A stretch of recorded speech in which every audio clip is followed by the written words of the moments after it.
أعوذ بالله من الشيطان الرجيم. بسم الله الرحمن الرحيم. الحمد لله والصلاة والسلام على رسول الله. Unfortunately, we have two colleagues missing today.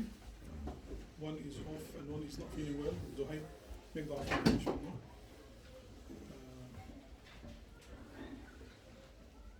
Some of you met Dr. Hany before during his previous visits, and some of you maybe it's the first time. Rahat, today is his second day with us. Which is Rahat. I look different. Yeah. Omar, this is the first time you meet doctors, huh? No. You met him before. Yes. And Muhammad and Jawad you met Dr. last time, right? No. So quite a few of them, alhamdulillah, they met you before. And Tahir, huh? Your Egyptian buddy. Yes. Dr. Hany, may Allah subhanahu wa ta'ala bless him, he founded a few organizations, among them, of course, Islamic Relief. And before departing from there or minimizing his contribution or time, he set up two organizations, or a few actually, not two, around 5 or 6. Usually in half dozens, Dr. Hany also always launch programs. One of them is Muslim Charities Forum, which we are at the moment being blessed to be part of and try to put some efforts into improving the sector. Another one is the Humanitarian Forum, which recently merged with the Cat House, which is the building we're sitting in, and now is called WAF, World Action Humanitarian Forum. World Humanitarian Action MashaAllah. So Doctor, he's the father of the Muslim charity sector in the UK, and you can say in the western part of the Muslim world. May Allah subhanahu wa ta'ala bless him. I had the pleasure to be mentored and coached by him for the last 3 decades, alhamdulillah. He's a tough guy, but Allah subhanahu wa ta'ala blessed me with some patience to learn from him. And I think it's a pleasure to have him here, especially before Ramadan, in the last few days of Shawwal. There is a program Abdurrahman has been working on to bring different guests and take you to different organizations for your development, as my daughter keep commenting on my pronunciation of this word. And it's good to have him today with us, inshallah. So this is your opportunity to ask anything you want about the sector, about some of the challenges Tahir you're discovering.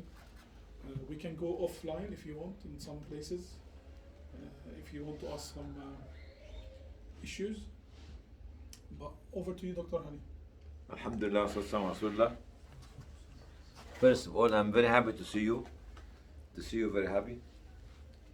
You to see, happy to you. What does that mean? It's my own English language. Learn to make your own way and the other to follow your way forward. Do you understand? You have to be the one who create or pave or make your own way. Don't always be a follower. You can learn from others, but you have to let others to follow you. So you have to rise and to be elevated to make others follow you. If you have what you have, to let others follow you, they'll follow you. Why I'm happy today? Because 18 years ago, it was a dream to have something called Future Leaders. It was an idea discussed in Los Angeles airport in August with a colleague of mine, and we wrote it as a concept later on, but we failed to do it. Now you are doing it with Muslim Charities Forum. That's why I am happy, thrilled. Maybe sometime or some one of you might think that my dreams today, it has to become reality tomorrow. I say no, never. Because when the Prophet ﷺ was sitting at the Shade of Kaaba and he was talking about the passenger from Hadramaut to Sana'a, from Sana'a to Hadramaut, in Yemen, in the middle of the desert, will not fear for his sheep or flock of sheep anybody but the wolf, because it will be safe. when he was dreaming about that Islam will be entering every household in the different corners of the globe. It is happening nowadays. So your dream should not become a reality tomorrow or today or next year, but might come a reality after we die. But you have to work for it, as you have to plant the seed of the tree, and either at your time or later on it will bear some fruit. As the Prophet ﷺ said, إذا قامت الساعة وكان في يد أحدكم فسيلة فليزرعها. When the hour, you can see the hour, the time, خلاص, and the sun is rising from the west, and you have a plantation, fasila, which is for the date tree. Give me a date because I can show them. No. Give me the one, the sukkari. Sukkari. إذا قامت الساعة وكان في يد أحدكم فسيلة, to bring this fruit later on. فليزرعها. What do you mean by fasila? Fasila is the small date tree. Will take few years, and the hour is there, and the sun is rising from the west. Prophet ﷺ telling us, plant it. Don't have to wait for the result, but create the action. And I am going to eat this with your permission because it comes from Medina. Very nice.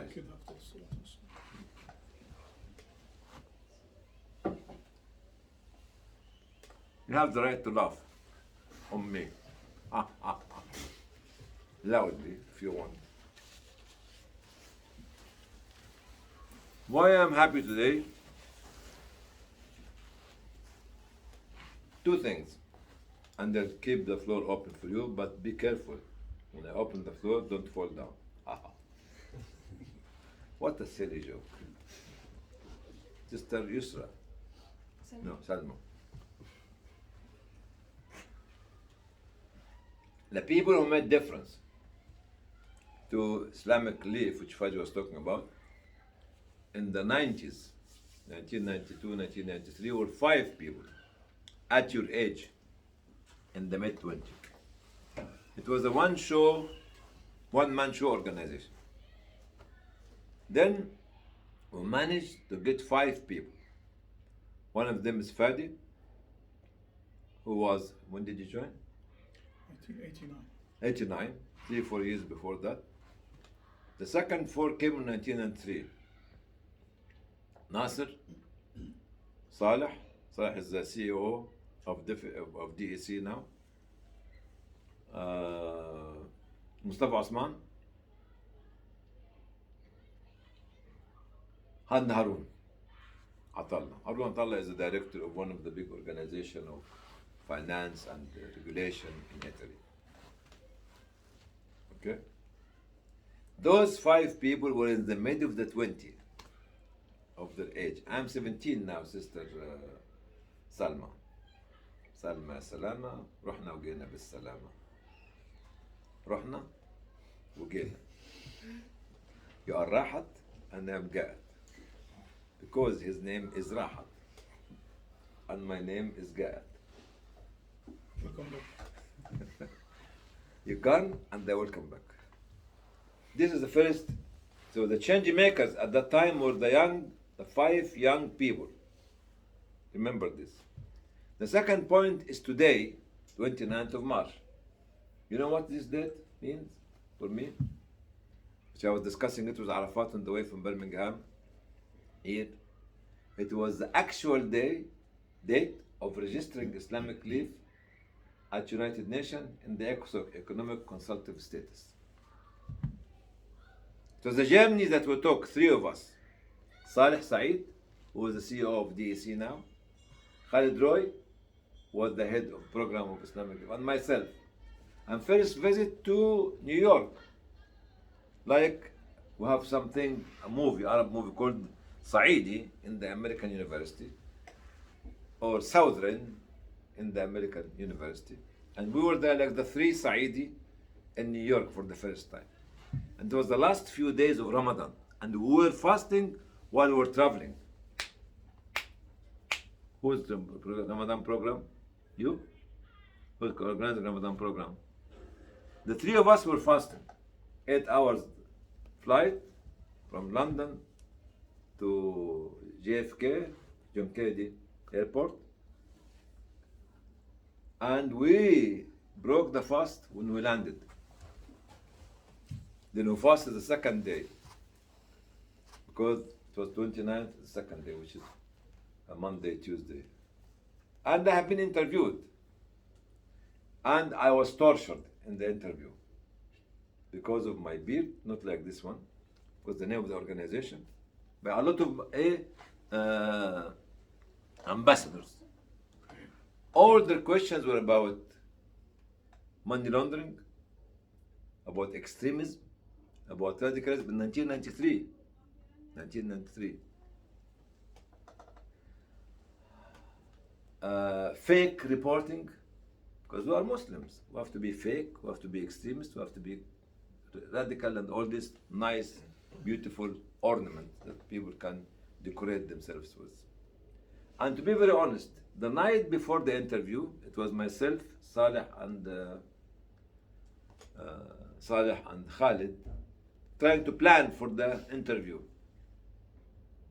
And all the questions that Khalid raised, because he was the most experienced among us, came to me on the second day. And as if I was reading it, as well as rehearsing it. And Allah gave me sakina and tama'nina to answer all the questions. Everybody was happy and satisfied, apart from one ambassador. He said, no, I have to visit the organization reports. So I was stopped, not to get the registration. I did not know what does it mean to do lobbying. No, a head of organization did not know the meaning of lobbying. An Egyptian official was there. She came to represent an organization. She was listening and she told me, come here. Do you know how to do lobbying? I said, no, what do you mean? She said, okay, fine. Go around all the ambassadors and tell them about your organization. I did that. On Friday, which was 26th of March, actually in 1993, there was no answer. I'd done everything for them. You know what? Because they are Saidi in the American University, I went to the stage with a permission, and took the microphone and started to speak. Very classical Egyptian black and white movie. The chairwoman said, please, sir, politely, go. I said, no, I'm not going to go. I've been here for nearly a week and giving you everything that you want. I want an answer. You know who gave me the support, or give us the support after Allah subhanahu wa ta'ala? To raise his hand to recommend the organization which called Islamic Relief for the registration. Who? Which ambassador? Egypt, very good. The guy that challenged you. Huh? The ambassador that challenged you. The ambassador challenged me. Okay. I'm not sure. I'm not sure. The chairman? The chairwoman. She was a woman from Philippines, yeah. You haven't met her? No idea. No idea. The Israelis. Huh? The Israeli? No. I think he was not there in this meeting. Huh? An ambassador. The ambassador, which country? One ambassador. One. Very good. That's very diplomatic. Because you are rahat, huh? You are not with us in the room. Probably the British ambassador. British, okay, very good. Sensible. I don't know. He doesn't know. Are you from Bangladesh with me? Yeah. Yeah, I know. Strange. So he's from Islam now? Huh? The last ambassador. So Last? The last one. What's the last one? The one who's like in your video course. The one that challenged you. Oh no, I won't mention the country because no, she was not. Ireland. I told you. You just told her you're domestic. She's trying to be smart. خلاص انت حرقت الموضوع. Well, you asked Typical me. Egyptian. It was the Irish. He stood up. There were three Arab ambassadors in the room, and all of them turned their back to me. The Irish ambassador stood up in the middle of this storm and said, "We have seen the representative of this organization. He has brought to us all the documentation. Even they donated 300 metric ton of wheat to UNHCR inside Bosnia. I recommend him." Okay? No, not him, I mean me. I mean the organization. But actually, we make it to be the first point on the agenda of Monday because those people are wasting their money in New York. Charity money. At that time, the rent of the room in New York was about $70, $80, which is extremely expensive. Then I took the opportunity. What shall I do during Saturday and Sunday in New York? Home Alone or Lost in New York? What's the second one called?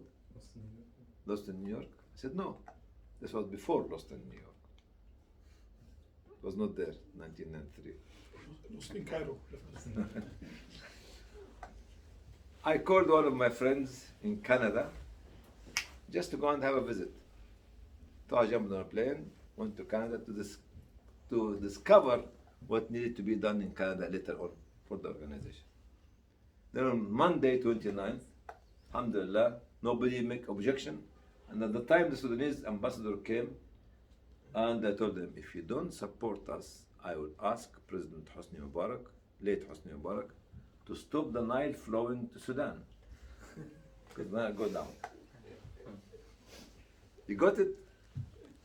And he said, okay, don't worry. And you know the Sudanese, Bismillah, mashallah, he was about nearly 2 meters high and tall, and Bismillah, mashallah, everything.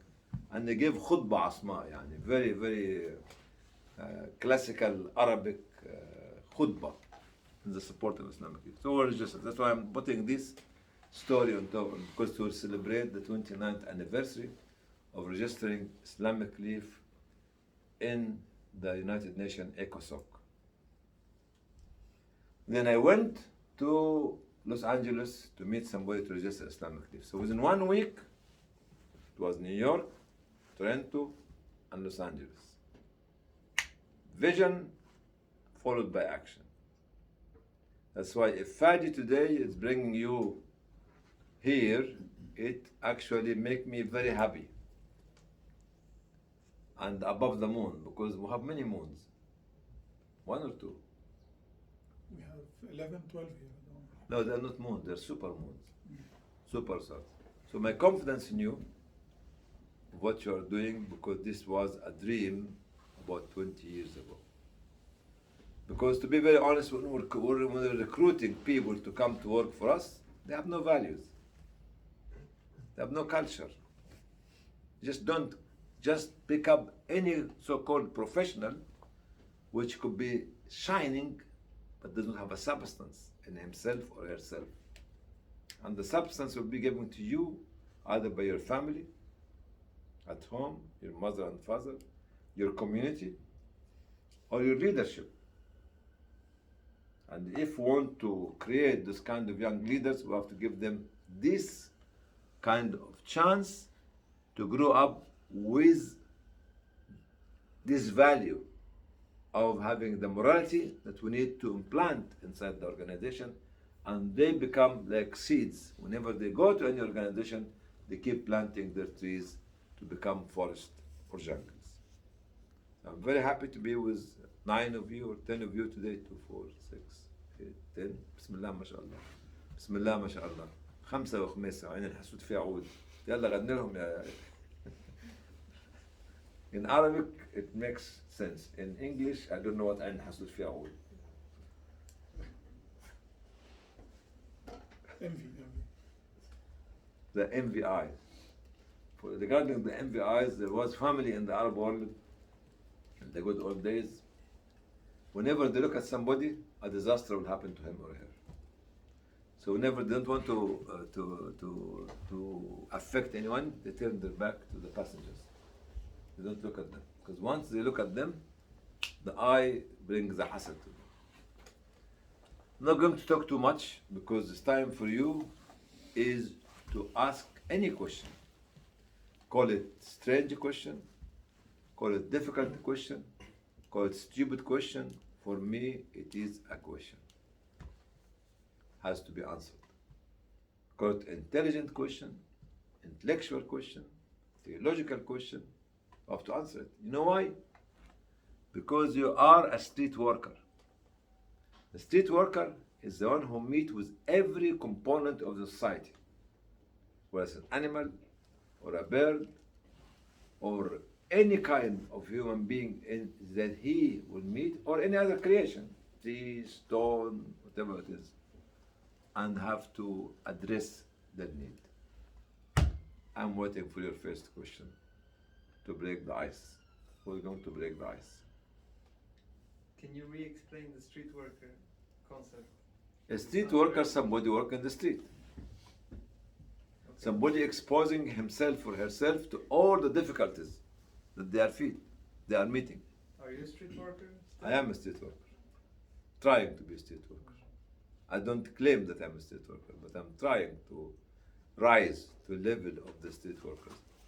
People are trying to mix with people to discover what they have of difficulties and respond to them.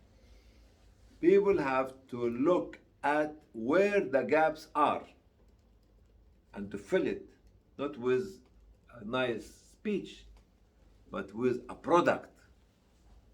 Don't ever fill a gap with a very eloquent, emotional speeches. It will just be Gone with the Wind, which is another movie. Clark Gable in the 50s. I watched it in Cairo, Metro Cinema, in 19 something. It was epic. This movie was about the war between the North and South in America at that time, the Civil War. He's a street worker.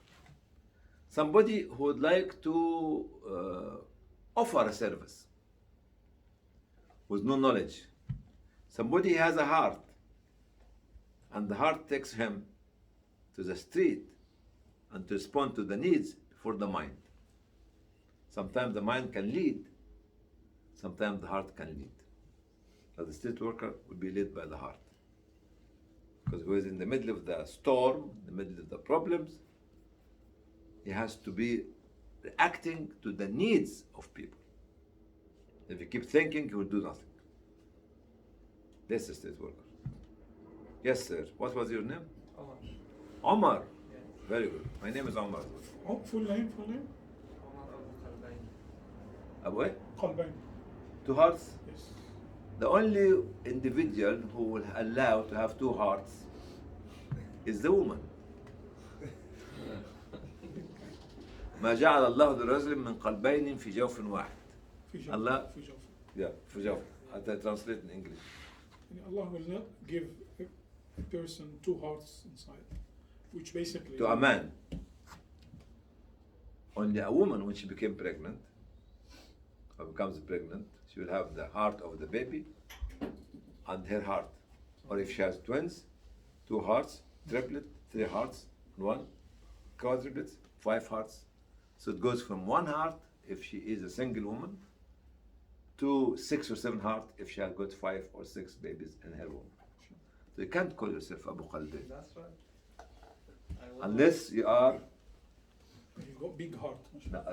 no, unless he is. He is. He is not. He is. He is what? Everybody. No, because I have not 2 hearts. I'm the father of 2 hearts. Oh. I don't have 2 hearts. You Arabic language? Are you going to teach us Arabic? Abu Qalbain, this is like a kunya. Abu Muhammad, Abu Ali, Abu Mahmoud, Abu Hassan. Yeah, okay, fine. Thank you. Any other question, Abu Qalbin? Or anybody else about Abu Talat Qulub? No. Yes. You mentioned patience and perseverance while you're trying to achieve something. What did you do to maintain motivation throughout all these years when you didn't see the fruits of what you were trying to? Patience and perseverance means that you don't keep all the time reacting swiftly. You give yourself a chance to think, a chance to consult. At the first 5 years, we were legging the way, legging our legs. From 84 to 89, when Fadi joined, our action was door to door, street to street, spreading the message or sowing the seeds. Okay? The first 5 years, the patience will keep you waiting to see the vegetation coming out. Oh, Alhamdulillah, becomes grass. The desert becomes greenish. This is the first 5 years. But you wanted to change the grass into trees in the middle of the desert. It have a different policy. Once your land become greenish, having this grass, you'll be able to attract people to come to invest with you. That's why, as I said in 1993, maybe Fali again, when the first grass came out, grass for the animals, he joined in 1989, and the other people joined in 1993 to take the grass from being a grass into the tree plantation or the tree growing, the stage of tree growing. That's why the 4 people who came in 1993, which I mentioned the names earlier, stood very hard, worked very hard with me. Because patience has not to be given to only one individual. People with you will be able to bear or to work hard to take you from this level to this level to this level to this level. Patient on waiting for the fruits. I was eating date. Now, isn't it? Earlier. You can't just put the seed of the date today and you expect to eat the date tree, that's the seed of the date tree today, and expect to eat the date tomorrow. It takes 5, 6, 7 years. It takes maturity. Same for apples, same for pears, or for all this. So patience here for the farmer. Patience for the one who is trying to get Nobel Peace Prize.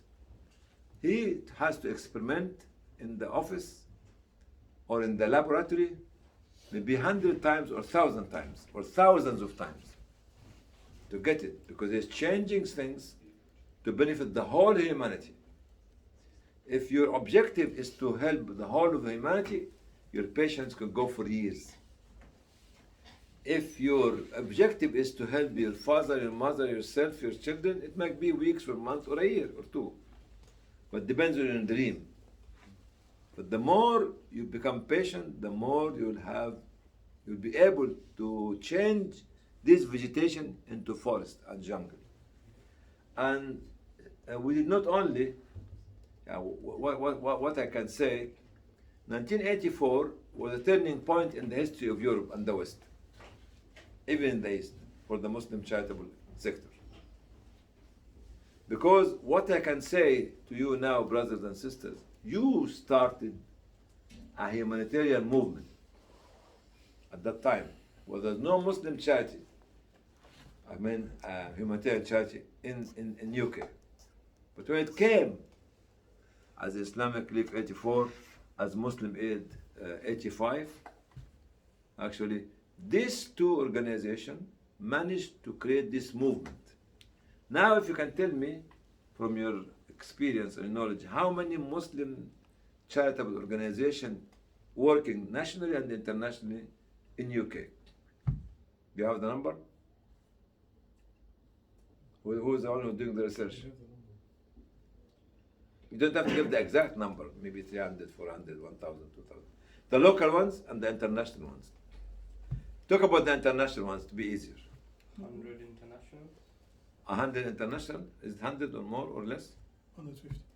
150. 150. And Selma will give you the UK one. Huh? Selma will give you UK focus one. There's about 500. 500 UK focus, 150 international. We started only when 1984 was mosques only. No social organization, no humanitarian organization, no developmental organization. So what you need to congratulate yourself is you created a movement, which now nearly 600-700 organizations in this country only. But this affects other countries, because Britain, like actually the pillar of Europe and even head of America in the humanitarian social work. It goes from here to America, goes from here to Canada, it went from here to America and to Canada and to the whole of Europe. And your 600-700 organization in UK could be thousands of organizations seeing Islamic Relief UK, seeing Muslim Aid UK, managed to start to build their own. So we're very successful in creating the humanitarian movement. The difficult now is how we can maintain and lead the social movement, which is the 600 or 700 sister Salma is talking about. Your patience will be according to what you want to do. If you want to change the world, it takes time. If you want to change your socks, there's no pair of socks in my drawer. You go and buy one. Half an hour, 40 minutes. Yes, Mr. Abu Qalbain. I do have a question. Who else? Yeah. So, were there times where you found that you lacked motivation or lost motivation? At any times where you found you lost motivations, and if you did, how did you kind of bounce back from that? You have to keep accommodating yourself. For losing motivation, if you cut yourself off the field work or the community work, you will lose motivation definitely. If you become an office worker, a manager surrounded by secretaries and others, to be boring. That's why most of those managers go quite often to holiday and others. But if you keep visiting the needy, visiting the field offices, visiting the community, they will reignite you, recharge you, remotivate you. Because they keep reminding you that you have a big mission for everyone that you can see. For myself, as I said, not myself, I'm one, isn't it? For me, I mentioned to you that you have to keep reaccommodating yourself. What does it mean? When you were ahead of a 100 million organization, 100 million pound organization, then you become ahead of 200,000 organization all of a sudden. Yeah, from 100 million to 200,000. If you are not preparing yourself for this move, you will be demotivated and you can leave the sector. But if you have made the decision for a vision, strategic vision, that is, I know I will not have the facility of the 100 million pound organization, but this 200,000 pound organization will be playing a role that the 100 million pound organization will not be able to do it. That's why when we move from the big organization into a small 200 or 100 or 300,000 organization, we will not demotivated. Okay. The third one is set a goal for yourself. At the moment, I'm relying on social media to try to spread my message. I made a formula for myself, the 1% formula. If 100 people see my video, one of them made share or make comment, that means that I am winning. At least I'm reaching one individual who might make the change. But if you are going to look for the millions will never make a change. It is the ones or the few become the change makers. What at the moment, while I'm recording this piece of discussion with you, I'm just keep trying to build the library because I don't have the facility to change it to second stage.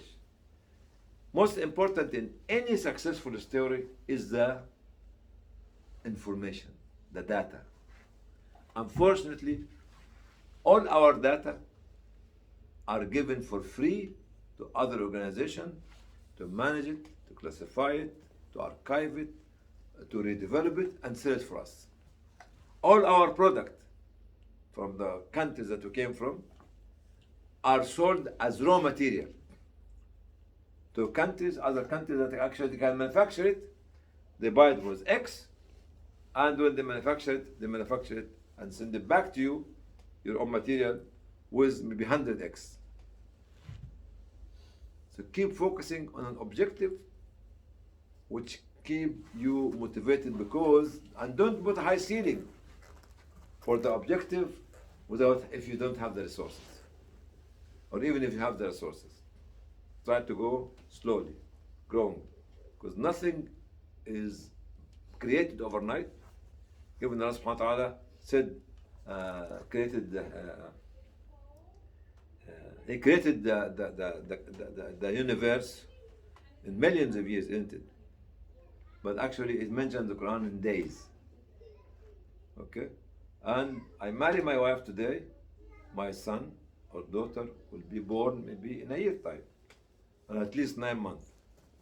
Then by the time he comes out from the womb of his mother, it will take him time and us to send him to kindergarten, primary school, preparatory school, secondary school, university. They became a professor.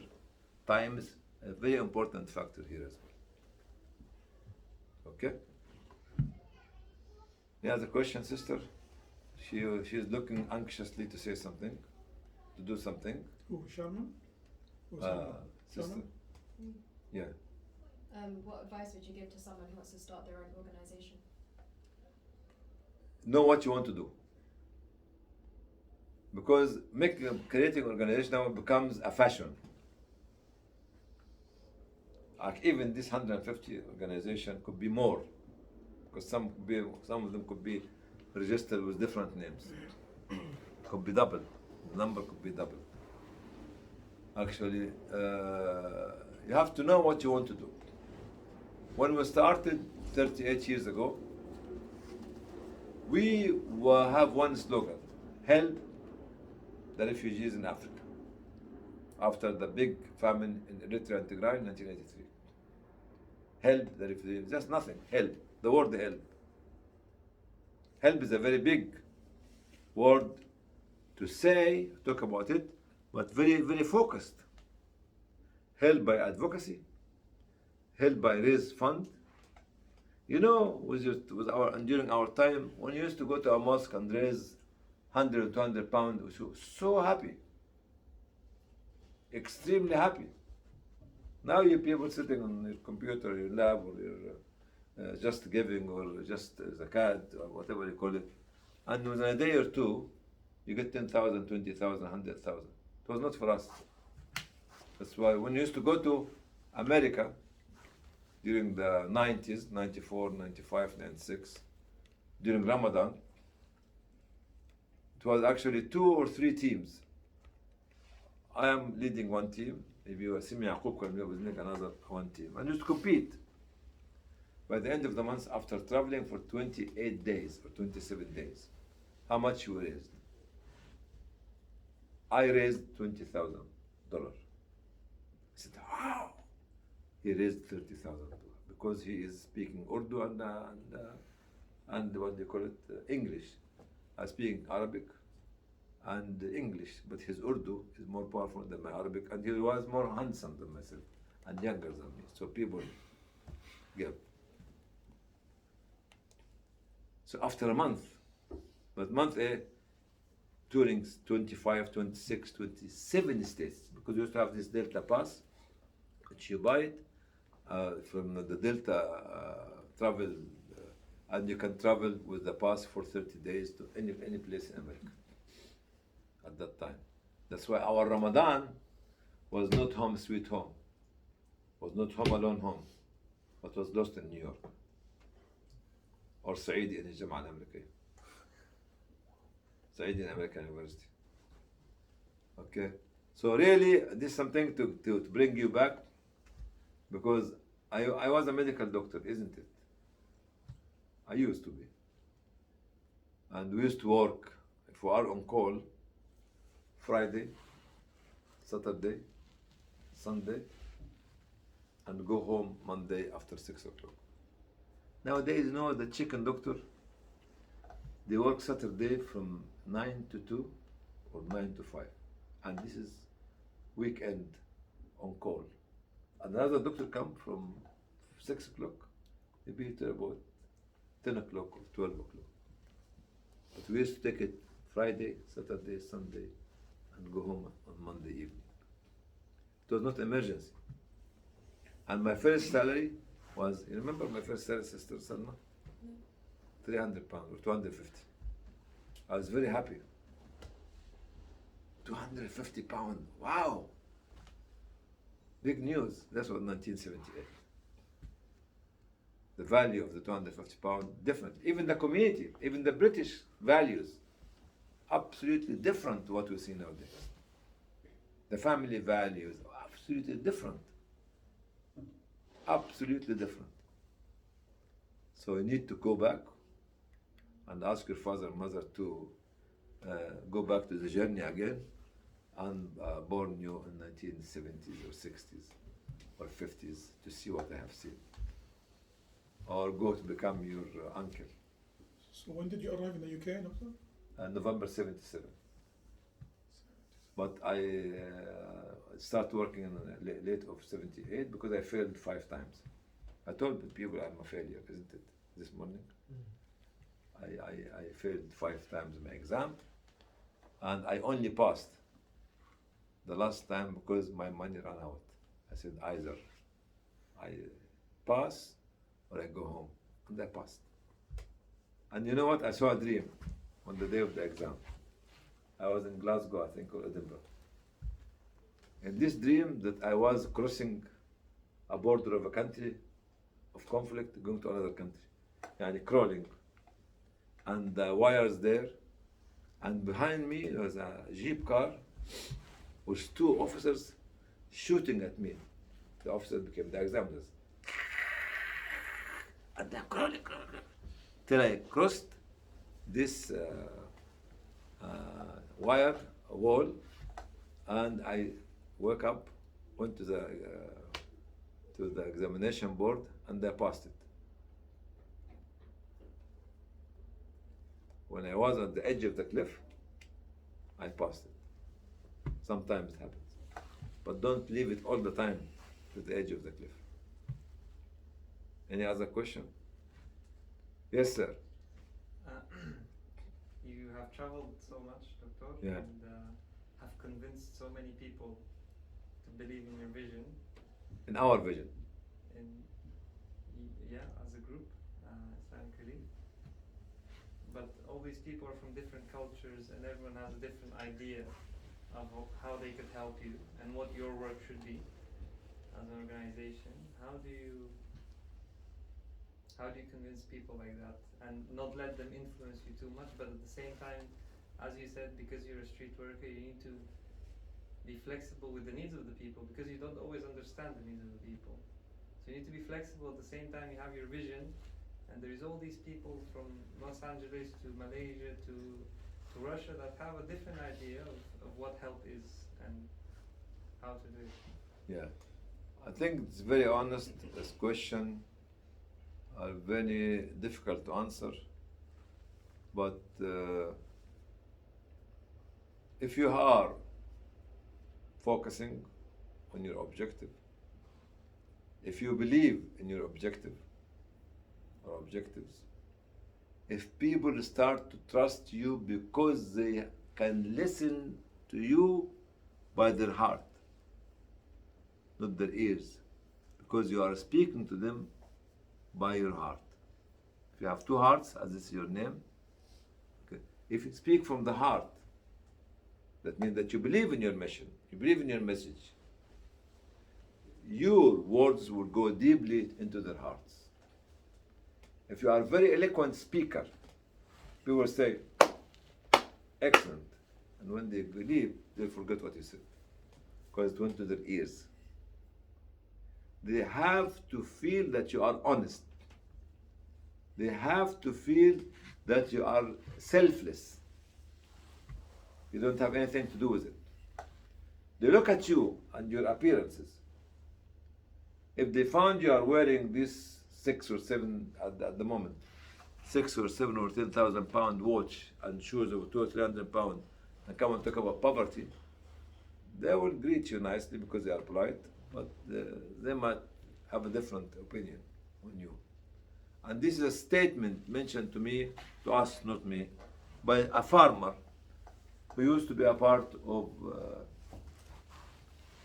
coming to visit us as reminder, give us a reminder, and told us at that time in the 80s in Birmingham, Sonny, if you stand on a stage, be sure that people will listen to you by their eyes, not by their ears only, because they can see you, they can see your wife, they can see your children, and they can make the judgment whether you are honest or not.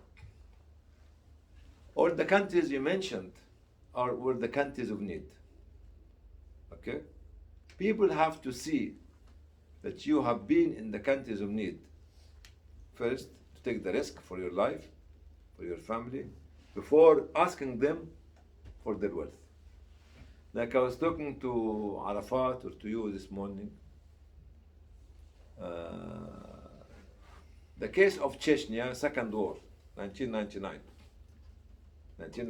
which started, the war started in December or end of November 1999. At that time, we used to have an allowance of $10,000 to go to any conflict zone, to spend it, make a needs assessment, so they can build up photographs and others, like actually to start with. I traveled with my colleague, Muhammad, who was a country representative in a place called Kabardine-Balkaria, which is one of the Caucasus area in Russia at that time. And here is the intention. In Moscow airport, we were stopped by the travel agent, which is from the local.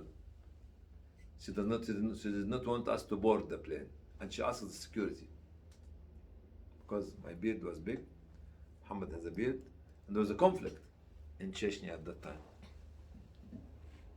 The woman from the security came, Bismillah, mashallah, she was a very strong woman. Yani if she fight against me, of course I'll be defeated. If she fight against me and Muhammad, of course we'll be defeated as well. And she came and she asked us in Russian. Muhammad was talking and I was talking. But because of your intention and because of the will of Allah subhanahu wa ta'ala, that He decided, she said, okay, you board. The other woman said, they're coming to help our people. We boarded on the plane and we went with the $10,000. Was the good intention, Muhammad, especially from Muhammad. We made the needs assessment.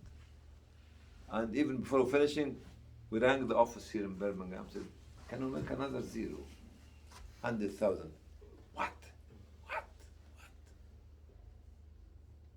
They managed 100,000. By the time you went to Grozny, then you come out from Grozny, you went to different places, so the Sputnik camp in the train and other places, it went up for $1 million. You know what happened? محمد الغرفة الشقة اللي هي أوضة واحدة بسموها هنا في لندن. Studio flat. Muhammad was living in a studio flat with his wife. Okay? What I'm going to say, sleep, I have no money. I was sleeping in the corridor. In the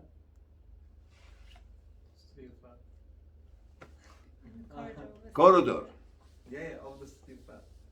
But he's focusing on the studio flat, not in the corridor. Because next to me on the right was the toilet, the door, and the kitchen. And on the left was the man living with his wife in the bedroom and living room as well. So I was sleeping on the floor for about a week. Because every day we're going out to make this actually needs assessment, buying cars, buying trucks, and became $1 million. Who asked people to give you money? It's Allah. Allah saw Muhammad, saw his wife, saw me, saw the needy. So the first photo came out from Grozny was by us. The first story was by us before anybody else. And I can challenge any international organization to be there in Grozny in November 1999. You know how much we spent by February or March 2000? $2 million. Not raised. Let's come back to answer your question. It is the people will trust you because you are at the right time with them. My first time to Grozny in 1996 was the first war. When we went to Grozny, it was a war called around the presidential palace after killing the late president of Chechnya, his name was Gawhar Dudayev. You know, when we and Javid Bastami, remember Javid Bastami, were having a banner with the name and she does not know, the girl who said that did not know what's in English, but she looked at the logo. You know what she said? Islamiska, Islamiska, Islamiska. This is more than enough for someone to appreciate your presence at a time when we're counting the number of empty bullets, the shells, on the ground in 1 meter, 200. At the time when they're actually bombing them by planes, by missiles. You are in the sitting, so saw some houses in the sitting room, big hole in the wall of the house. Could be about 2 meters, 3 meters, 4 meters. Big hole in the ground. Very deep because of the amount of dynamite inside this bomb. But when you are there, who can see you? 3. Allah, number 1. Subhanahu wa ta'ala. The angels for recording everything. Number 2. The third one are the people. So those people will appreciate you. When we actually in the Balkan, when was that? This was actually beginning of March this month. We went to visit 5 countries: Macedonia, Montenegro, Kosovo, Albania, and Serbia. About 5 days. And it's like very, very quick visit. When we were in Albania, people remember the logo and they said, you came here 30 years ago. We appreciate you. When you're in Grozny at that time, you're risking your life. Second visit, after I traveled, you know, the British, the Foreign Office rang the office on Monday because we wrote to them telling them that we're going to go to Chechnya. And the Foreign Office came back to call the office on Monday after I left. Said, where's Dr. El-Banna? Harun told them he's not here. Where is he? He's traveling to Chechnya. He said, we don't even want him to go to Moscow, not to Chechnya. So it's too late, sir. He's gone. Alas. Wait till he comes back. Because they knew that the war will be coming out, a big conflict. And this is a British citizen. Okay. You took the risk, you make the story. Same happened with Afghanistan, if you remember, 2001, because we were the only office, as British office or international office, open in Kabul. You know who came here to make the humanitarian report to the House of Commons? The two houses, the Lords and the Commons? It is Sakandar Ali. This was in 2001, in November 2001. And he was talking about the humanitarian situation inside, because he was the only one. So he was elevated to this level. Alright? Yes, brothers. Rahat. Give me Rahat. I did have one question. Was over the years, of course, a lot of people had hatred towards Islam, and what they still do. How did you overcome changing these people's minds, or face these backlashes into continuing what you have done? It is your behavior and your response. Okay? They used to call Prophet Muhammad ﷺ names. A poet, a magician, a madman, all these names. They used to call Lady Mary alayhi salam names, very bad names. Very bad names. I cannot say it. What be mentioned about Lady Mary or Jesus alayhi salam. I cannot mention it. Okay. They used to curse Musa alayhi salam. With all this problem, Musa, because of you. And after Musa, given all this miracle by Allah, subhanahu wa ta'ala, even to cross the sea and to be saved, him, soon they reached the other side, they found somebody worshipping idols, said, اجعل لنا إلها كما لهم آلهة. And these Muslims, is Musa alayhi salam. So the difference between Musa and Muhammad sallallahu alaihi wasallam is what we need to do. Musa cursed his people, and they were lost in Sinai for about 40 years in the wilderness, till this generation will disappear.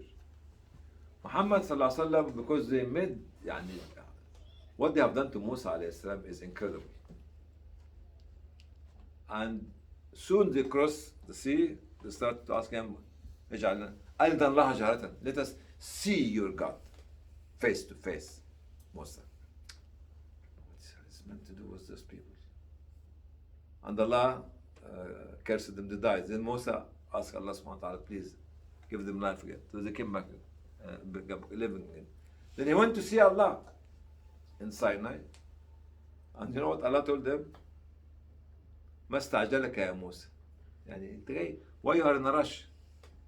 He said, Allah, I'm coming to you. He said, go to see your people. Why did you come? Why did you leave these people? He went back to find them changing the gold that they took from Egypt into this golden calf, a golden cow. Musa was pulling his hair after all these miracles. Then his reaction was to curse them. The reaction of Nuh to curse his people. Remember? The action of Muhammad sallallahu alaihi wasallam when they bleeded him, when he went to Ta'if, the angel came to him and said, ask Allah to ask me, I'll bring the two mountains on top of them. He said, no, maybe one day some of their children will become Muslim. Okay, and this is what actually make the difference for you. This is what make you to become the story of generation to come. Because you don't curse people. Don't treat people the way they treat you. Don't respond to them by their manners, but respond to them by your manners. Not by their values, but by your values. Okay? But if you keep responding to them by their values, you'll be like them. No difference. But if they see that you are above them, they'll always attack you. And this is what you can see in the history of Muhammad sallallahu alaihi wasallam. The Arabs never, before Islam, never said anything bad about his character. That's why? Because of his manner. Even when Abu Sufyan was asked about Muhammad ﷺ before the Roman king in Syria, what he said something incredible about Muhammad ﷺ. Okay, it's you representing him, anti-Muslim. We are living in an anti-Muslim society, but anti-Islam is not created only by non-Muslims. The winds now is not coming from the west only. It's blowing from the east to meet the other wind coming from the west. And the ignorant Muslim, they are more ignorant than the people who curse Islam, because they can represent Islam in a very bad way when they lead the Muslim to hate Islam, not only the non-Muslim to hate Islam. So, Two questions. Yes, sir. So you've travelled to a lot of countries, mashallah, in your work. Is there any place that you've been surprised at the Muslim influence there? Muslim influence. maybe South Africa. South Africa is one place, okay, because it's a good place to talk about. Kenya as well. Kenya.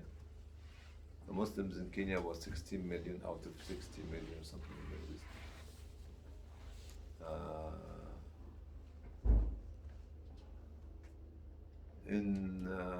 I think if your question means that in a Muslim minority presence, their impact. The two examples of Kenya and South Africa. I'm not sure about Tanzania, which is not far from Kenya, just back to back with Kenya. I'm pretty sure who's the president of Tanzania now? Is a Muslim woman? Yes. It's a Muslim woman. I think also Muslims are giving a good example in next to Malaysia, what do you call it? Singapore. Indonesia is a Muslim country. Singapore is a minority. Actually, the Prime Minister or the Minister, actually, No, president. the President, She's Muslim. she's Muslim as well. I think she just finished. Okay, all this. In Europe? In Europe, unfortunately, Europe used to live in the 70s and 80s in a more conducive political culture or political atmosphere. After Bosnia War, Europe did not become Europe anymore. And we don't know what will happen after the Ukraine. Will this unite Europe or fragment Europe again? Because what's happening to the Ukrainian as citizen, not as a political government or others, is unfair. Okay? And we should, as Muslims, stand next to the people of Ukraine, because they need help as much as our people in different countries. But we have to ask people to treat every displaced or refugee the same, unfortunately. And they're being mistreated even by some of the people who are receiving them. That's why now all the message is going to women. Don't go with somebody in the land of any country who are offering you home, because they are using them for trafficking now. This has been reported badly.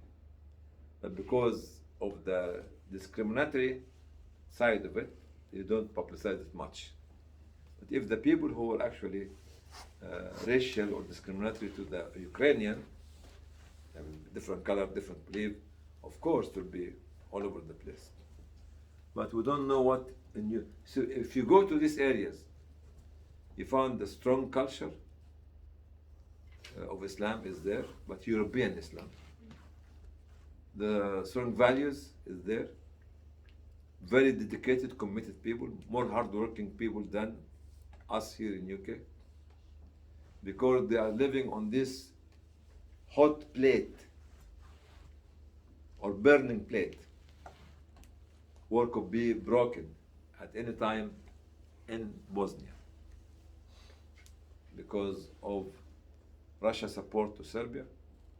I don't know what this will lead to. And Serbia, the Serbia Republika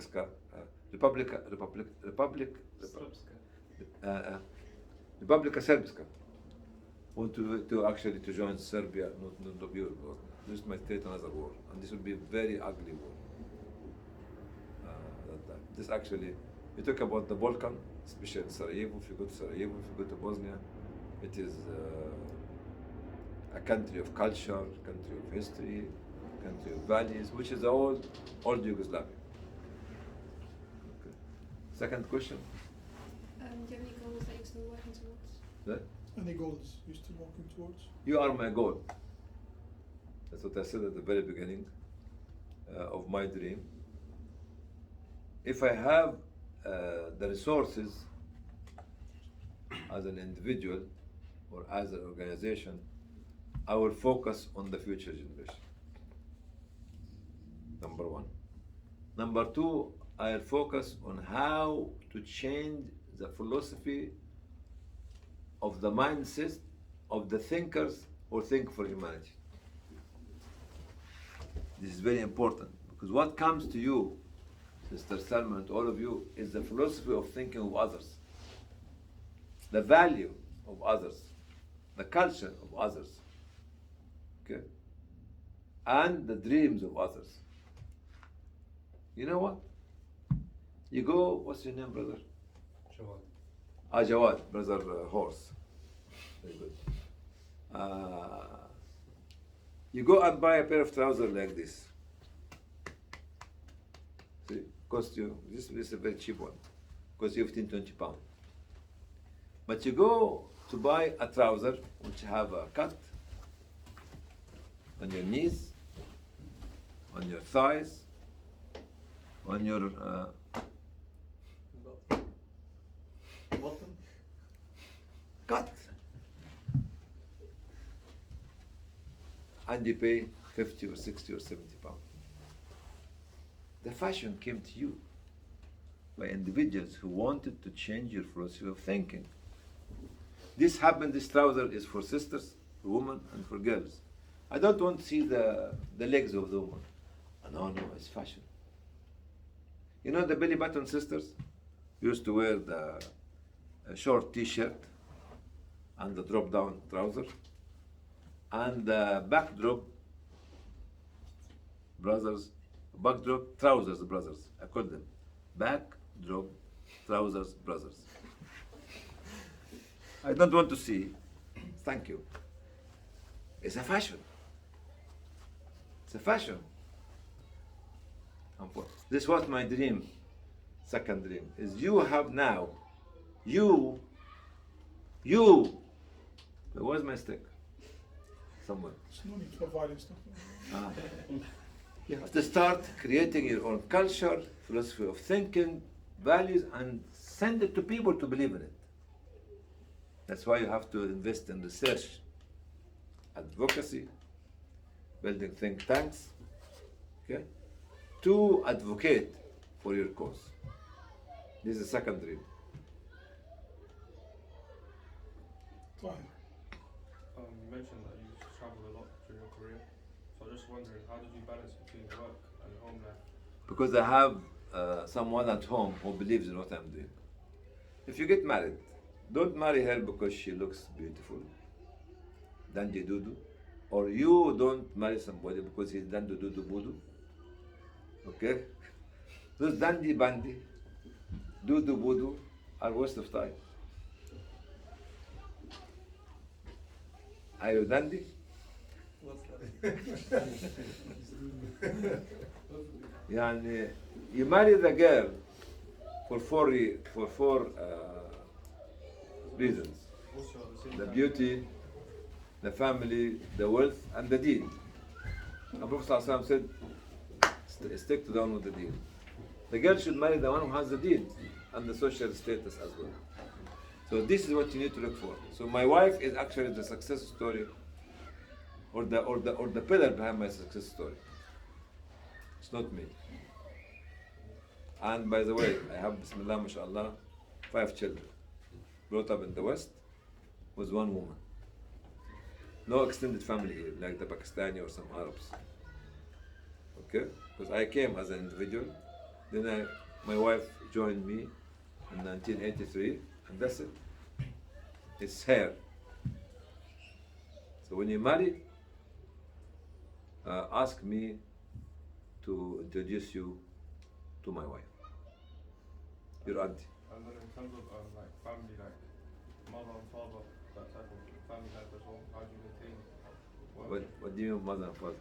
Uh, I'm the father of my children. no, as in, you're talking from a marriage perspective. I'm talking about, for example, the family, Your parents. your parents. Ah, my parents. Oh, there's a different story. When you came here from the UK. Yeah, yeah. when you came My here- father was a professor of Islamic law in Azhar University. My mother was a housewife. My mother was very literate in history, in social work, in community work, and she changed or turned our house into like a meeting point for the family. Even she was very close, and this for you, sister. What's your name? Charming. Charmin, ma, Charmin. Very good. She used to not to differentiate between her family members who come to the house or my father's family member. And when I was sitting on the table, you know what she used to do? Maybe my uncle from my father's side, sitting, eat.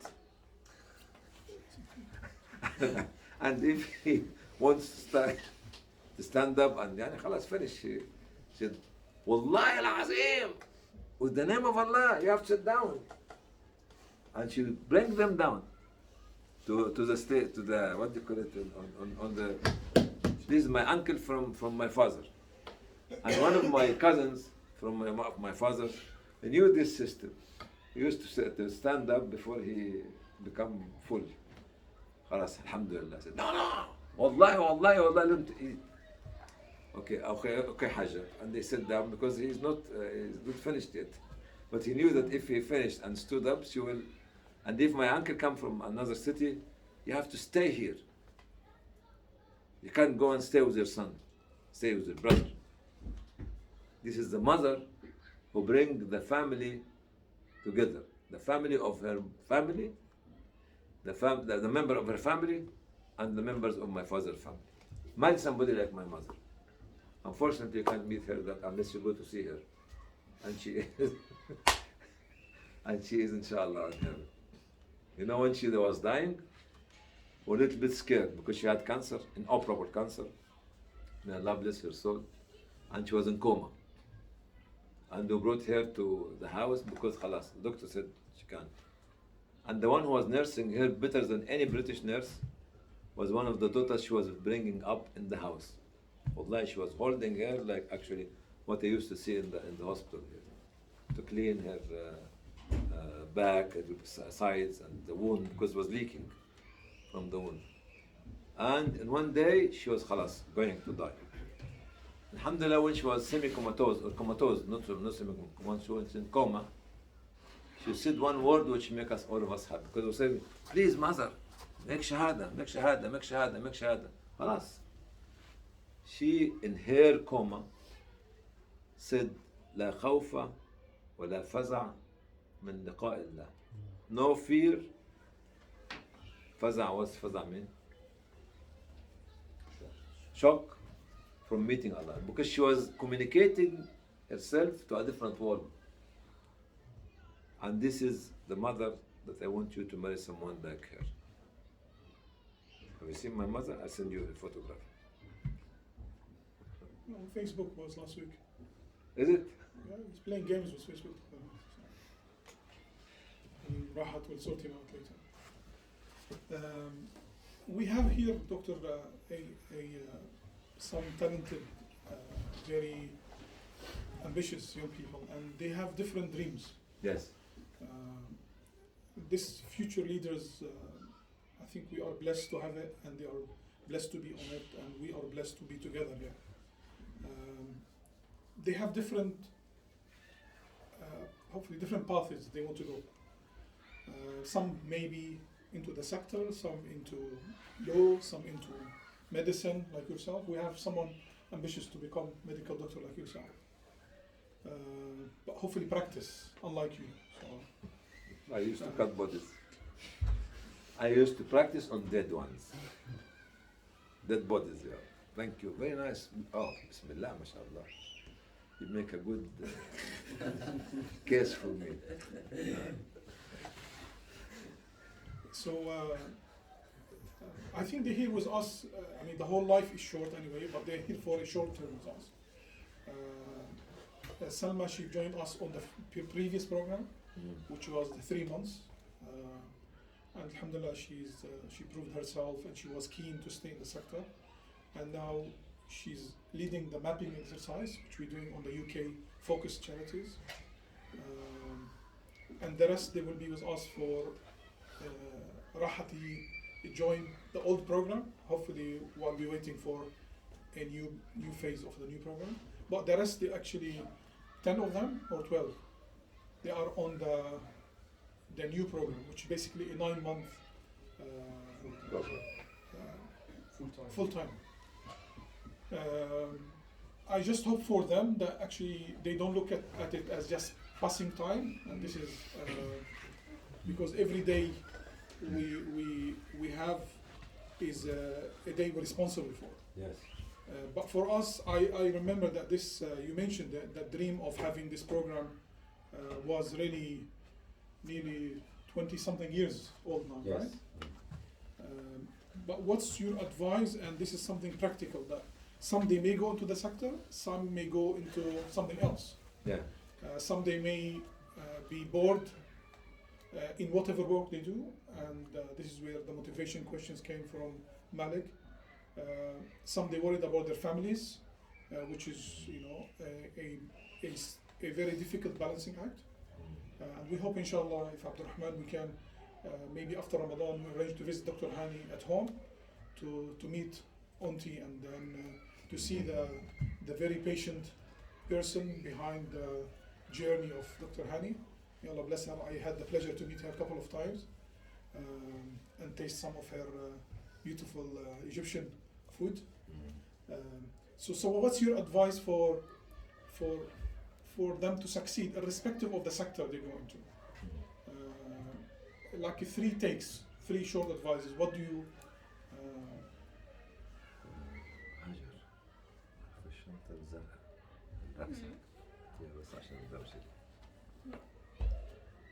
First of all, we should be training you or mentoring you to become a very valuable asset for the society.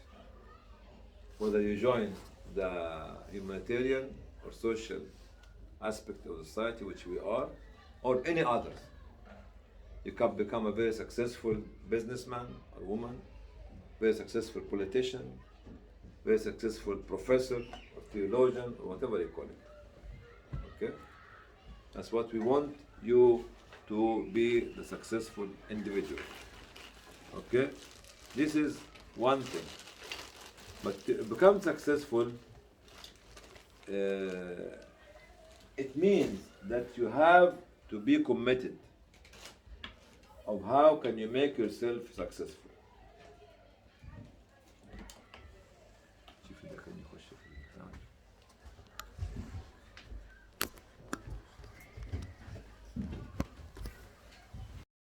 So how can you make yourself successful? Okay? How can you make yourself successful is to go through your journey, through a process of making yourself successful. You can't become a successful individual because you are just coming here 6 months or 1 year or whatever you call it. No, it will never happen. Or because you sat down with somebody and you are very excited about him. No, it will never happen. You have to have a dream and to fulfill. And you have to see the roadmap of how we become this successful individual. Okay? And if I take you back, because the most attractive thing for you is the sports. Okay? Look at somebody like Cristiano Ronaldo, how his journey was extremely difficult. Extremely difficult. At certain stage of his childhood, could not be able to buy a pair of shoes to play football. It was his mother as his backbone and him. Because he had, at the age of 36 or 37 now, he's still far more better than hundreds or thousands of younger players. Okay? This one. So can Muhammad Ali. He connected or mixed his religious values with his quality of work in his profession. And because his religion took him and was melted inside him, and melting him inside the faith of Islam, he stood to declare it when he won the first title. Then he won 3 titles because he had this kind of drive.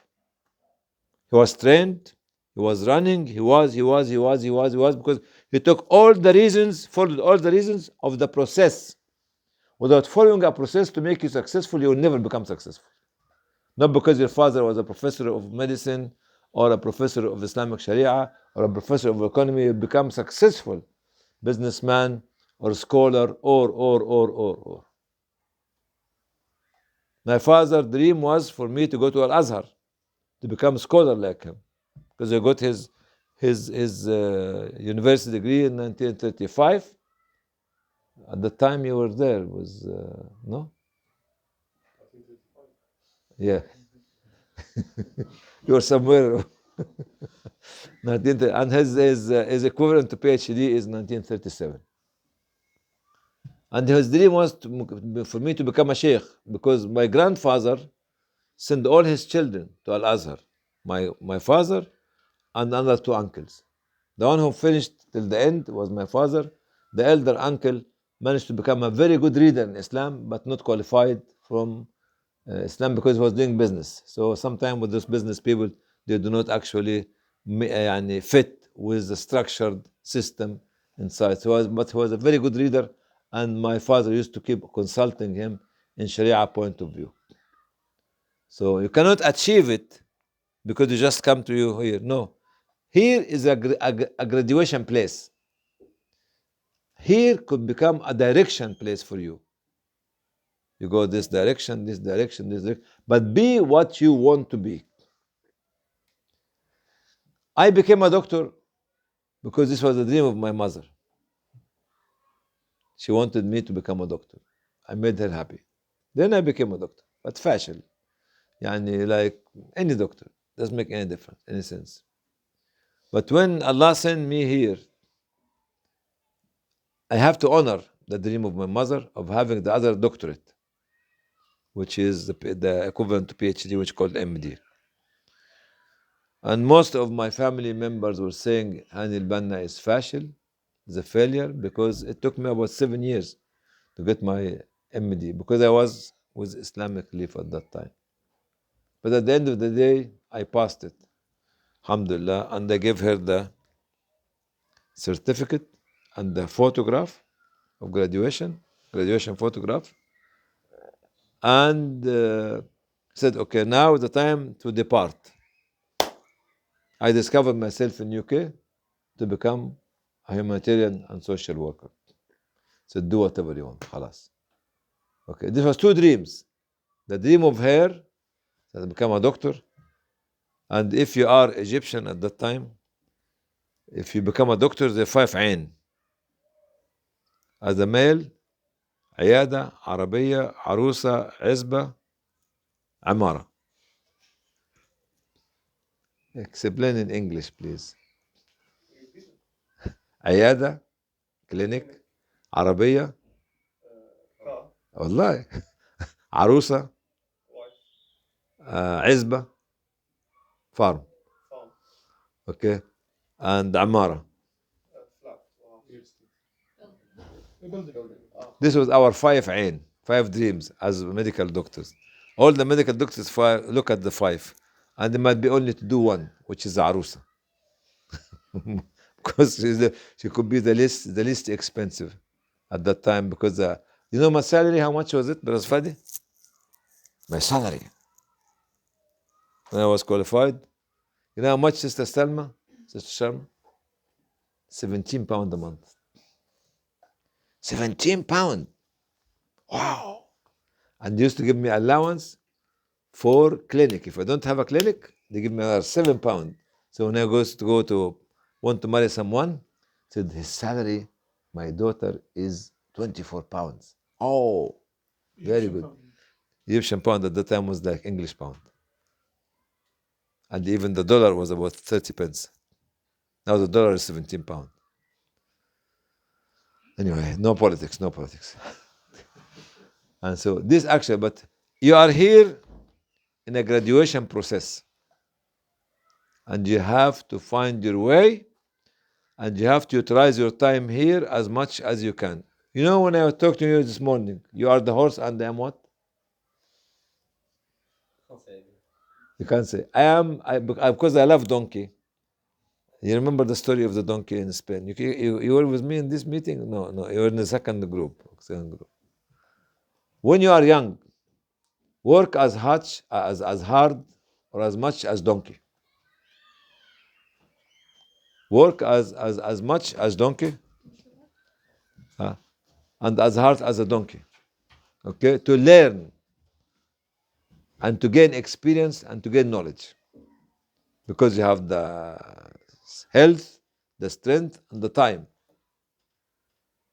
Now, if you are allowed, you think that you work for 5 hours, work 10 hours or 15 hours. Because this is the golden age for you to learn knowledge and to gain experience. By the time, after 20 years of working like a donkey, hard like a donkey, like myself, you start to think, reflect about your experience, and to become a wake-up caller, which is called بالعربي مسحراتي, مش حافظة أنت. مسحراتي or the wake-up caller before Fajr during Ramadan, which is next week. Come before Fajr for Sihri with the drum. Because you have the الوعي, رفع الوعي المجتمعي, raising the level of awareness of people is extremely difficult. And has to be based on knowledge, experience. So at your 40 or 50, you become this wake-up caller. Later on, you sit down with people like yourself. You become a blender or mixer. What do you call it? Eh? What's blender? Become like a blender. I sit down with you. You sit down with me. We sit down together. You bring the raw material. We blend it. It becomes out as a juice. Becomes out as a dough to make cake or to make biscuit or to make bread. But without sitting with you, we'll never have a new flavor that will be able to sell. If I myself keep using the same blender, it will be one product. But when we sit together, new product, and you should be baking it or selling it or producing it. So the third stage of your life, you become a blender. So working like a donkey, wake up caller, because you have the knowledge. Then a blender, when you sit down with young people, to learn from them and they learn from you. It goes both ways. Doesn't go both ways. To go from the stage of the donkey to the stage of the wake-up caller to become a blender when you are qualified. But at your age, all of you are young, alhamdulillah, you must work hard as a Champion. donkey. Seriously. Take from each animal a character that you need to have. We take from the dog the loyalty and the faithfulness to you. And we take from the donkey at least the dedication. Very committed. very committed to his business, to his job. Thank you. جزاك الله خير دكتور. When the horse and the donkey get married, what will they have? Horse and- Bagl. A mule. Don't be like a mule. You know why? Because the mule is very, very strong, very يعني meticulous. But when he becomes angry, if somebody makes him angry, he drop everything from his back, then he commits suicide. I'd be very happy to work like a dog, not like I said donkey, donkey, and with Mr. Horse and Mr. Two-Hearted Man. Who else? And Mr. Gun, Mr. راحت مش كده؟ عبد الرحمن I think donkey. Jazakallah khairan for your wise words. Perfect time. I don't know how long you're going to be staying with us, but I encourage you to approach Dr. Hany during, sometime he's going to be here with us in the lunch break and after. If you have maybe more personal questions, I'm sure a lot of them do have questions. Maybe they didn't want to raise it in the bigger group. I'm available. Inshallah. So I'll really encourage you to speak to me. If they want to book face me, I Facebook them. Tag hash me, I hashtag them. I told you, create your own language.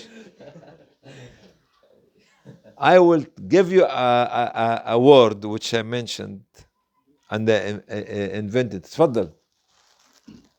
Okay, we missed you. I missed you too. I missed you 3 and 4. I missed you 100. No, 200. No, yeah, go on. Let us bargain or make a sale. Charitarianism. Charitarianism. You told us last time. Oh, خلاص. Okay. Charitarianism. You laugh. Come here. You laugh at me? خلاص. Sit down. Charitarianism. What does it mean? Charitarianism. It's English invented by an Arab. Charitarianism coming from creator. Humanitarianism is for humanity. In Charitarianism, the philosophy of it is you refer your decision to supreme authority. Be God, creator, will be a human being later on. So the legislator will be Allah in Christianism. So Allah will be the legislator, but the judge, the lawyer, the juries, and the criminal could be human being, but not legislator. In humanitarianism, the legislator is a human being. The judge, the juries, the lawyers, or the advocate, and the criminals are human beings. You cannot be legislator and the criminal at the same time. You have to have something higher. That's why Charitarianism, Charitarian, comes from creator. Keep inventing new terminology that people believe in it, and they become having your fingerprint and landmark. جزاك الله خير دكتور. الله bless you إن شاء الله. دخلنا في الحاجات بقى اللي هتورم المخ. For lunch is difficult. I think جزاك الله خير. Just we need to remember that since we all from what we call it East, except half blood. هو ده منين ده؟ بلغاريا. نص بلغاريا، نص هنغاريا، نص حلوم. ايه؟ حلوم ايه حلوم؟ يعني. بلغاريا يعني either originally Turkish or European. Bulgarian. I said it's in Bulgaria. It's about 20% are Muslims or less. Yeah. I visited Bulgaria in the 90s and we used to have an office there, then we closed it. Yes, my dad told me. Your dad? Yeah, How did you know? because he met you there. Ah, is it? Yeah. Subhanallah. And you mentioned how you went to the mountains and people still remember you. So I Yeah. just want to mention real quickly because I remembered my mother and auntie had saved Islamic Relief T-shirts from back then. Oh. They kept them Ah. as a memory. So From what year is this? from the 90s, from Bosnia. From From the are you campaign. Bulgaria or Bosnia now? No, Bulgaria, but from the campaign. From your campaign back then. Ah. So I met your father in the 90s and then your mother and auntie in Bosnia? Or that's the t-shirt? No, they have T-shirts of I Islamic see. Relief from back then. Ah, it's still with them? Yes. Subhanallah. This could be sold for millions. Yeah. So UCL charity we do. Antics. Very good. So some generally we respond to things emotionally, Yes. right? We basically, especially when we see this word which is double standard and is proven more now. Yes, they are most of those young people born here, but still, you know, the hot blood, emotional one, being from the roots from the east, make them emotional. And we'll finish with this, inshallah. Is basically how we can stay focused, because you told us from the beginning that you're heading an organization and you know nothing about advocacy and lobbying in the space where it needs to happen.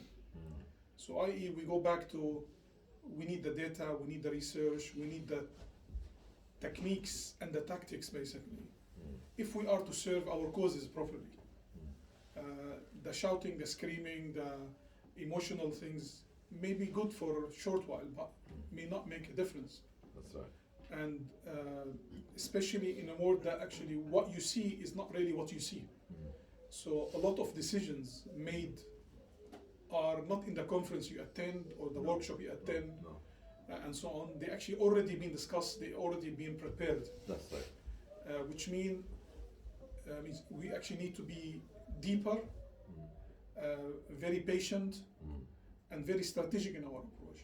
I know I'm saying this and you agreeing because we went through this and we were very emotional at many times, and we lost many opportunities because of our emotions, unfortunately.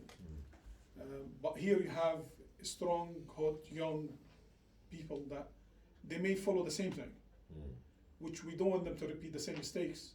Instead, we want them to step on our, whatever you want to call it, on us, not shoulders, and go to the next level rather than start from where we started.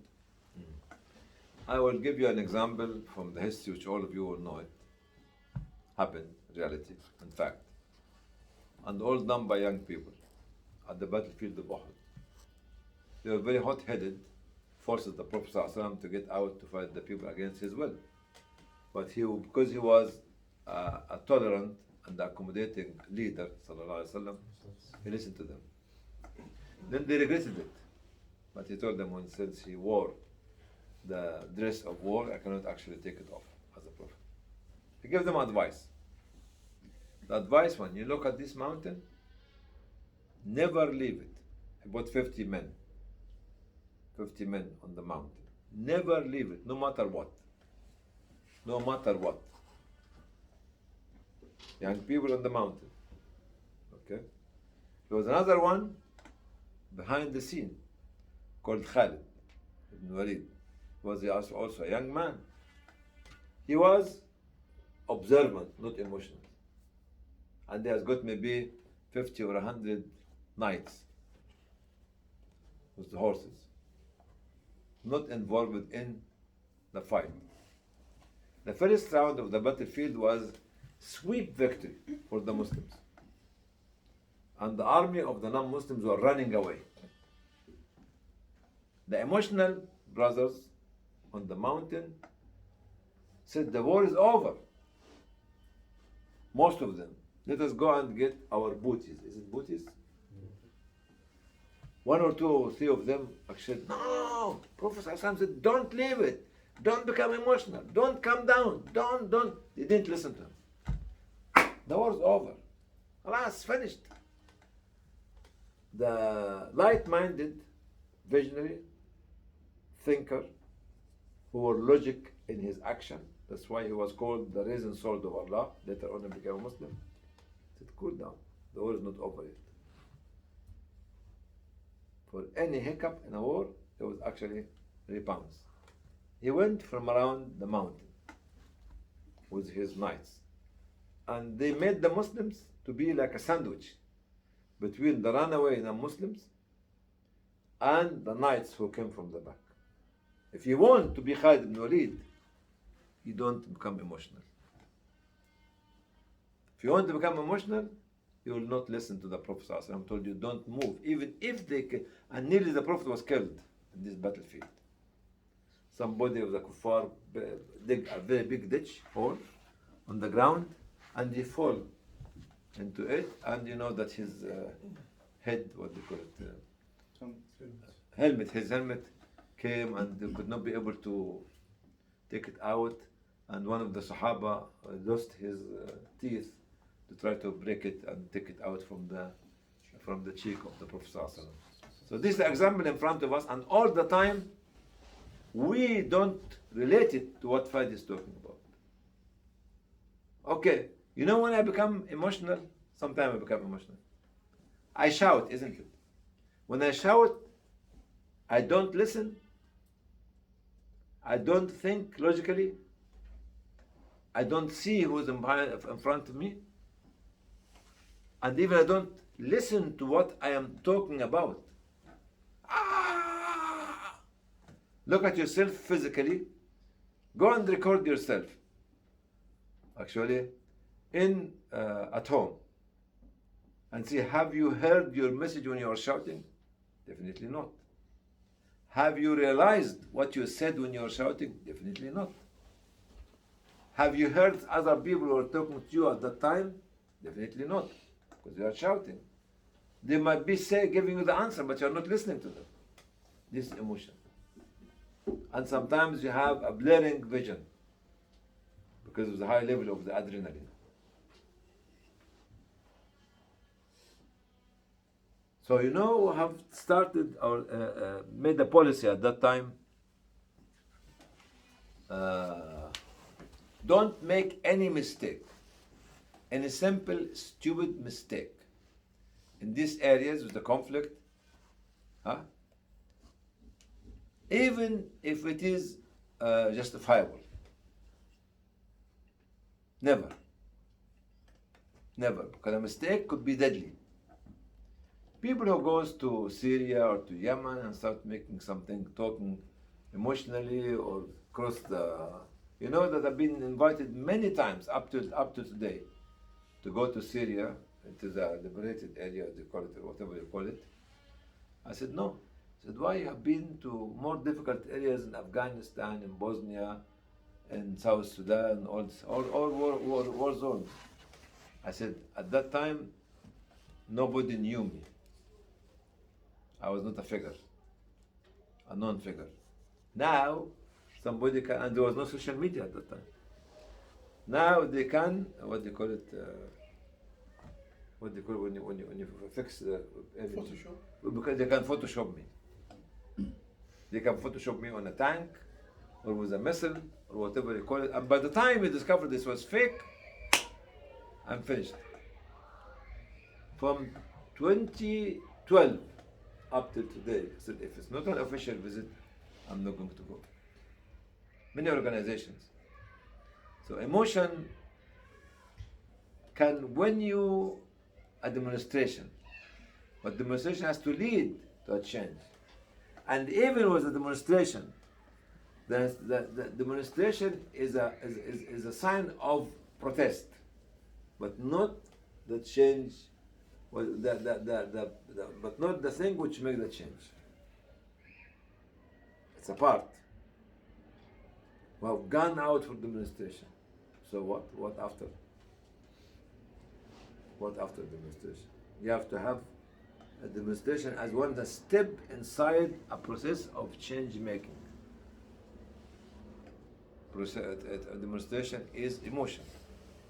Change making is cool-headed, thinking, reflecting, analyzing, planning, getting support, and getting partnership with others as well, and does not come with emotion. جزاك الله خير. خير. أحسن الله إليك إن شاء الله. Thank you guys for your patience and interesting questions. I know Mohammed didn't ask. Yeah, oh, he did. Did you ask your question? You did. Do you have? I mean, I was gonna ask, since you have a background in medicine, how did you get into the social humanitarian field? But you kind of mentioned it. This was a talk from the beginning. Yeah. Thank you. Rewind. We do it over lunch.